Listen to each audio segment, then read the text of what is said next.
Fight way. Stand-up fighter Cyrille Diabaté is set to make his North American debut against double tough Jamie Fletcher in light heavyweight action. Ready, let's fight! Almost a 10-inch reach advantage for Diabaté in the predominantly white fight shorts. Fletcher immediately trying to chop down the tree with those cut kicks as we kick off round one of this light heavyweight tilt. It's smart for Jamie to stay way on the outside or get on the inside, but he's going to have to go through those knees, and that was beautiful the way he kind of tilted over to his left and got the clinch. It's bad enough that Diabaté has the height and huge reach advantage. He's also a southpaw. Exactly. It's double your problems. Jamie's going to be smart here and try and drop down and pick off a double leg takedown. He's got to get his chin out from under the underhook there. Diabaté was working the crossface there momentarily, has the underhook now. Short knee delivered by Fletcher. Good start by Jamie Fletcher, pinning Diabaté up along the fence, but he's going to have to try to take him to the canvas. He told us that was his game plan as he gets turned around by the Frenchman. Now he knows that he's entering problem territory here, being up against the fence with Cyrille with those long kicks and long knees and long everything. Superman punch, Fletcher looking to drop the level. Diabaté stops him. And you know Diabaté's been in the big show, Pride Fighting Championships at Cage Rage, and even though ShoXC is a showcase for those fighters looking to take the next step, he just wanted this opportunity. He wanted to get back in action after breaking his ankle, took this fight against Fletcher, and is just happy to be fighting in North America. I'm so glad Cyrille Diabaté is here. Jamie Fletcher did so well against Aaron Rosa. He deserves this fight. It's going to be a really interesting match to see if Cyrille can stay out of the clinch long enough to deliver some of his damage. Diabaté pummeling there along the fence, looking to work body lock, knee right to the rib cage by Diabaté. Looking to work the tie plum now. Referee Jason Herzog imploring them to work. Dropping the levels, Diabaté securing the single leg. Going right into a half a guillotine there. That'll convince him to let it go. Although he's trying to pick that double. Yeah, looking for the double, but Fletcher maneuvering, looking for the guillotine, but he doesn't have it because no trouble. He doesn't have the arm across. His arm is down. And Fletcher does the veteran thing, letting go, not wanting to expend any unnecessary energy. Midway through round one, scheduled for 3.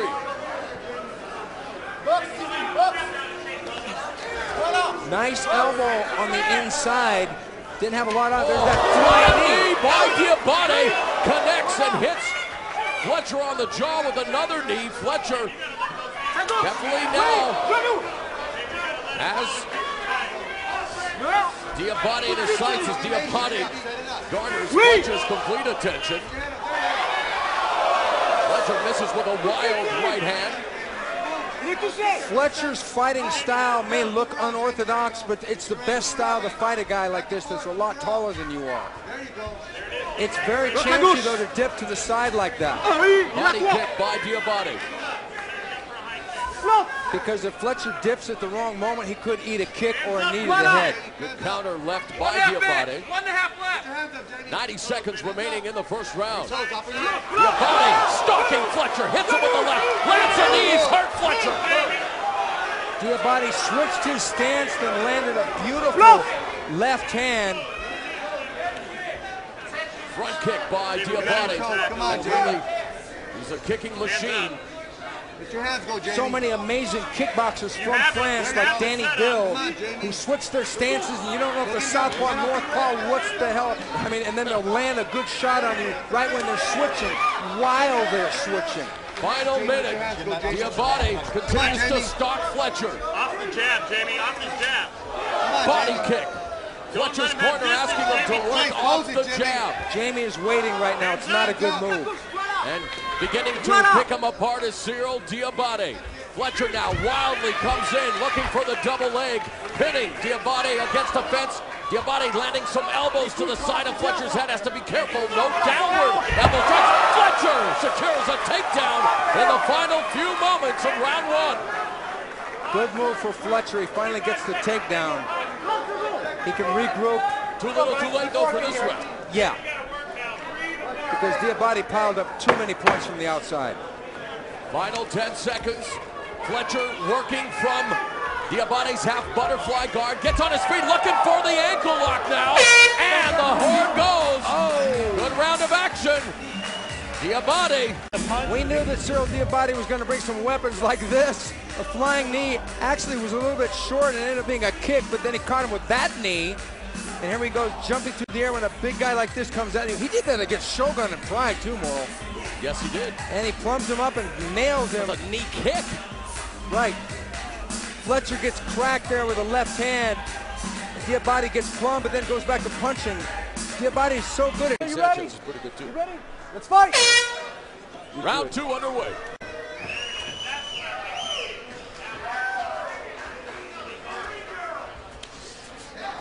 I'm actually pretty impressed, even though Jamie lost that last round. There and ends up with a shot to the peninsula south of the equator, unintentional, of course. Stay right here? Yeah, yeah. What I was saying was that even though I believe watch your that knees, I know Jamie it's slowly lost that accent. first round, Yeah? I'm rather impressed with the fact that he's Take a being moment, so you got 5 tenacious minutes. I like Go ahead and walk it and off, bringing okay? all these different problems that Cyrille is forced to solve. And here we go. Flying, oh, it's a Superman punch and he threw a knee at the same time. It was completely unintentional. It's just a matter of geographical differences between the two countries. We like to call that a malfunction at the junction. Exactly. I think there's a soul tune in there somewhere. And because it is a low blow, under the unified rules, he does have up to 5 minutes to recover. And if I were Jamie Fletcher, I'd take my time, make sure that I'm healthy, especially against a big guy like Diabaté. But he's game and he's ready to go again. They, of course, have worked on that cut over his right eye. It'll be interesting to see if Diabaté tries to take advantage of that wound. Diabaté is going to a basic technique used by a lot of Muay Thai fighters in MMA. Oh! As soon as Fletcher moves in, he throws the left knee, but now he's throwing the left kick to the body. Yeah, that's a baseball bat to the body. Again, Diabaté working the elbows, and again Fletcher perseveres, securing the takedown. It'll be interesting to see how the long-limbed Diabaté does. Even though he's one of the top stand-up fighters, he's no slouch at jiu-jitsu. No, he isn't, because like I said earlier in his last fight against Ryan Robinson, he got a submission over the guy, and the guy was a submission specialist. But Jamie's got a lot of tricks, and he likes those leg locks. And now it's Diabaté working the Kimura from the bottom. Popping out the arm now. It's not a threat because he doesn't have full guard and he can't really hip over. And he realizes that. Let's go. And half guard now. Fletcher trying to pass the guard. If Fletcher can pass guard, then Cyrille could have some problems here. Of course, Diabaté's worked with one of the top fighters in the sport's history, the first man to hold 2 belts in 2 different divisions, Pride Fighting Championships. Oh, guys, you got to work here. I'm going to need to stand you. Light heavyweight and middleweight division, it was Dan Henderson, Team Quest in Temecula, California.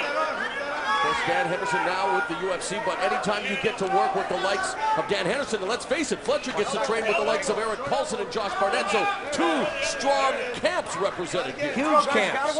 Training with Dan Henderson, Cyrille, who is predominantly a stand-up fighter, said he learned how to look at a fight through a wrestler's eyes. Of course, Dan Henderson, you know, being so decorated in Greco-Roman. And this is really good for Jamie to control things. He must keep Cyrille on the floor. This could be a problem.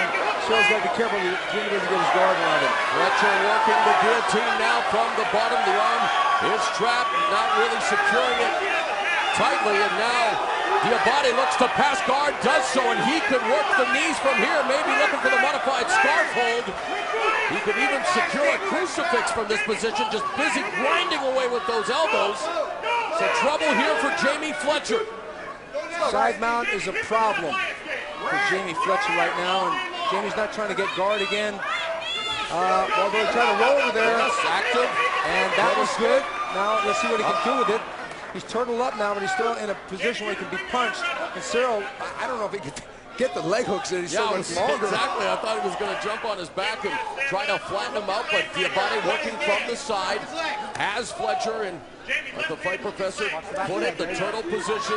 Yeah. Well, I think that if Diabaté got his back, head would be down in his sternum. So how's it going to choke him out? There is blood on the arm of nice Diabaté from that escape. cut. Beautiful escape, and immediately Diabaté takes him back down. Fletcher, a very tenacious effort and a close contest here, even if it is being controlled by Diabaté. As you mentioned, Stephen, you've got to admire the tenacity of Jamie Fletcher doing what he is supposed to do against a guy like Diabaté with his physical tools. Personally, I'll go on record. I think Jamie will be very effective at 185. I know he ran into Giovanildo Santana, the arm collector, but that's a freak of nature. I mean, that's not a problem losing to a guy like that. And Fletcher has talked about making that move to middleweight. I think it'll be a good move for him because he may be outsized here. Diabaté cuts down with his weight. Piston-like punches from side control again. Fletcher gives up his back. 45 seconds left in the round. Can Fletcher survive? I think he can because all he needs to do is turtle up. He can't hit him behind the head. Diabaté's got to open him up somehow. And now Diabaté looking to secure that left arm momentarily. He should knee him in the body. Yeah, you're right. I mean, we saw him in the stand-up. He's got those long legs. If he raised that leg way up here, bam, he could hurt Jamie with the knee to the body. I think it was Stephen Quadros who coined the term skyscraper knee strikes and pride in the Kevin Randleman fight. That's right. That's right. Thank you, Mauro. Lots of fights. 10 seconds left in the middle, stands up. Nice rollover by Jamie. Jamie thinking knee bar, but Cyrile's not even in a position because the knee's too bent. Jamie, see what happens. Let's fight. Two-touch gloves, final 5 minutes. And Fletcher is going to have to adopt a desperate philosophy here in order to survive this third round with that nasty cut over his right eyebrow. Elbows on the floor from a guy like Cyrille Diabaté, who's going to be side mounted on top of you, are going to pose a problem. And if Jamie gets in that position again, this fight's probably going to be over. And as you mentioned, Stephen, cuts over both eyes now for Jamie Fletcher. Diabaté, the southpaw, stuns him with that straight left. Diabaté is doing damage, but he's kind of loading up. I'm surprised he doesn't use his jab more. Yeah, he's very methodical, taking his time, going with the knee, comes in with a 1-2 combination again. Staggers Fletcher with that straight left, and now just beginning to single shot, pick apart, dismantle Fletcher, who still remains very tenacious. You cannot question the heart of Jamie Fletcher. No, but the problem is that Fletcher, until now, was standing in one place. And you can't do that with a guy like Cyrille Diabaté. Because he'll catch you, he's too clean, too precise. Level trajectory elbow from the inside by Diabaté. Uppercut. Oh, this is beautiful Muay Thai. Just beautiful. Textbook Muay Thai. I mean textbook. Lumpini Stadium Muay Thai. I don't think there's anybody big enough in Lumpini Stadium to face Cyrille Diabaté. Minute and a half gone in the final round. Cyrile's really getting loose here, but he's got to do some damage rather than dancing around. Otherwise, you're going to get clinched up like that. We just saw the Dr. Rosie Sexton defeat Debbie Purcell via split decision. In this contest, it's Cyrille Diabaté with surgical precision dismantling Jamie Fletcher. Yes, it is. No question. Fletcher's bleeding again. Go, guys, keep working here. If he could get a guillotine, but if he takes a chance and falls back into guard and loses position, he's going to get hammered. So he's got to try for his standing. And Diabaté is going to get half guard if he pulls him back into a guillotine. See, he's trying to pull a guillotine here, but he's only got half it in. Do you think Diabaté may be even baiting Fletcher and maybe letting him think something like that in order to allow him to compromise his position? I don't think so because Diabaté's in a position. See, there we go. He pulled guard. He's got it. Exactly. He was waiting for Diabaté to be asleep for 1 second, and now he could get him here. This would be huge for Jamie Fletcher. Yeah, and I mean, because Diabaté's trying to dig out there, and Jamie's got to go for broke here. I know it's 2 minutes left, but Diabaté could get choked out here. He's trying to pull out. Uh-oh. Diabaté's feeling it now, but it's about whether Jamie's arm gets so tired he can't hold it anymore, or Diabaté gets choked out here. Oh! And he releases the chokehold does Fletcher, and this will allow Diabaté now to begin to work, although Fletcher remains very active on the bottom. Fletcher's got to get those feet in front of Diabaté's face, but he's not flexible enough. I haven't seen anything even resembling a rubber guard from Jamie from the bottom, but he's got to control Cyrille from posturing up even a little bit like that. Otherwise, he's going to get hammered out. The prognosis is not good in this position for Jamie Fletcher. Although the heels on hips there, he just tried for a good move to try and get Cyrille away. It's been over a year since Cyrille Diabaté has seen competition, winning a fight over Ryan Robinson April 21st, 2007 in England. The cage rage was supposed to fight in December, broke his ankle. Now making his ShoXC debut, and it looks like he's going to go the full 15 minutes of bloody and battered. Jamie Fletcher refuses to capitulate. Yeah, Jamie might want to think about just giving up guard and just turtling up and trying to just stand up, because the guard is getting hammered right down the middle. Because the elbows from the guard like that, even if he cross-blocks it like that, he's going to get caught over and over again. And with 30 seconds left, it'd be nice just to get the pride of going the distance. It would indeed be a moral victory, but a painful one at that for Jamie Fletcher, who gives up his back to Cyrille Diabaté, and the Frenchman looks like he just wants to ride out. There he is, looking for the hook. Look, he's got one hook, and look how low Jamie's head is. He's going to be choking him out around Cyrille's own waist. And this version of a slasher flick is coming to a close. Cyrille Diabaté and Jamie Fletcher go the full 15 minutes, and I do believe Diabaté has won his North American debut. I just did a film. Diabaté doing a little dance. For your winner, Cyrille the Snake Diabaté.